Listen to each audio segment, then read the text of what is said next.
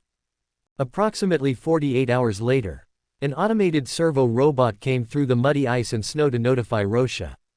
The partial construction task of the new base was temporarily over.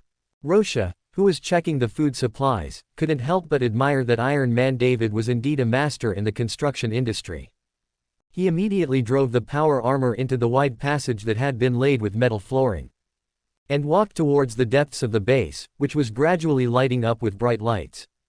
According to Rorschach's observation along the way, the layout of the new base was almost exactly the same as the original underground base.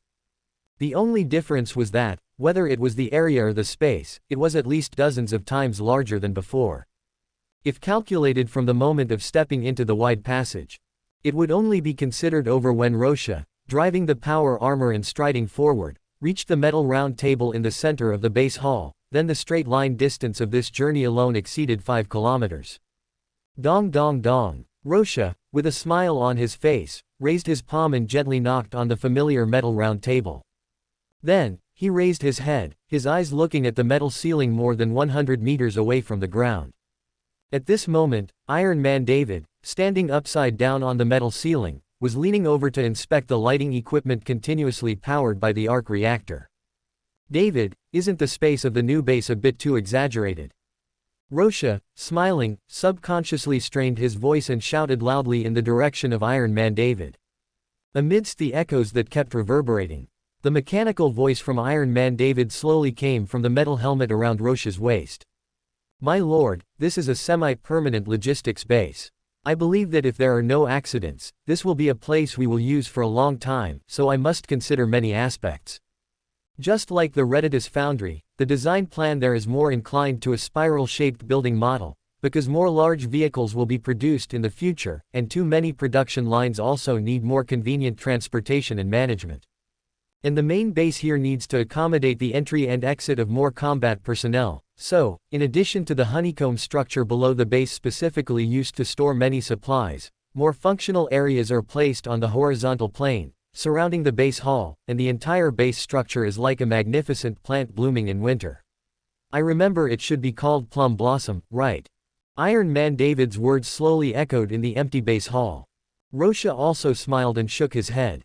He took a deep breath and said, "David, I'm not complaining about your design and construction, I'm just temporarily expressing some of the emotions deep in my heart about upgrading from a musket to a cannon." Report, leader. There's a situation outside. Just at this moment, before Rorschach could finish speaking, an urgent shout from a gang dog captain immediately came from the communication channel of the metal helmet. "Everyone prepare for battle. I'm coming right away." In an instant, the expression on Rorschach's face suddenly turned cold. He didn't even have time to say hello to Iron Man David, and drove the power armor towards the outside of the base. However, when the murderous Rorschach readily found Frost's Fang from the pile of supplies, and the whole person rushed to the middle of the temporary encampment like a wild bull. He helplessly looked at the tall and strong man who was heavily surrounded by the gang dogs holding laser weapons, and couldn't help but let out a sigh from his mouth. "Thor, don't you Asgardians have any concept of politeness? Shouldn't you have said something in advance before you descended? Haha, did you miss me? Brother Rorschach, I just asked Heimdall to help me find your location, and immediately came over through the Rainbow Bridge. Oh, your lads look really good, everyone is full of energy. Hello everyone, I am Thor, the god of thunder from Asgard." At this moment, Thor, holding Mjolnir in his palm, shook his head full of golden hair. He shouted loudly to the expressionless crowd around him with an excited expression. "Comrades, disperse. This guy who doesn't look too smart is one of us." Rorschach, whose eyelids twitched subconsciously, quickly waved his hand to dismiss the gang dogs. Then, he hugged the laughing Thor with a look of disgust. "Thor, how could King Odin let you leave Asgard? Shouldn't you be dealing with the affairs of the Nine Realms now?" Rorschach, frowning slightly, stared at Thor, who was looking around, and asked with a puzzled tone. As soon as he finished speaking, Thor, who couldn't help but blink his azure eyes, smiled again. He patted the power armor, which was several heads taller than him, and said to Rorschach with a chuckle, "I have dealt with the affairs of the Nine Realms almost completely, and recently, my father's energy has also become much stronger. He even started reorganizing the Asgardian Legion. I originally wanted to find time to sneak over to have a drink with you under the pretext of going out for inspection, but my father allowed me to descend to Midgard openly. Really? As long as you didn't run over here on your own, I don't want to see your families, patriarch, come to your door to ask for someone." Rorschach, blinking his eyes, took a deep breath of the cold air. He turned around and led Thor, whose eyes were full of curiosity, towards the kitchen area of the encampment. Soon after, the two faced a pile of steaming barbecue. Tasting the trace of biting cold wind, they drank the fiery imperial wine in big gulps. "Brother Rorschach, is this your new base? Why does it look so simple? If there is not enough construction funds, I can still support you a little." At this moment, Thor, whose beard was covered with wine, grabbed a large piece of barbecue and threw it into his mouth with a very generous movement, and said to Rorschach with slurred speech, "Thor, this is just a temporary encampment, the real base is still underground. However, I appreciate your kindness." Rorschach, taking a sip of wine, shook his head and smiled. At the same time, he raised a glass of wine to Thor in front of him. "Haha, brother Rorschach, anyway, I have nothing to do now, feel free to ask me if you need any help." Thor, who had a hearty eating style, grabbed another large piece of barbecue. His eyes stared at Rorschach opposite him and said, "Hee, what can you help with?" Thor, since you said so, then are you interested in seeing the monsters of other worlds?" Rorschach, who originally intended to shake his head in refuse, paused for a moment. He blinked his eyes and asked Thor in front of him. It was right there in the base's wide corridor. Above the makeshift dressing platform, a bare-chested Thor was being served, in turn by automated servo robots.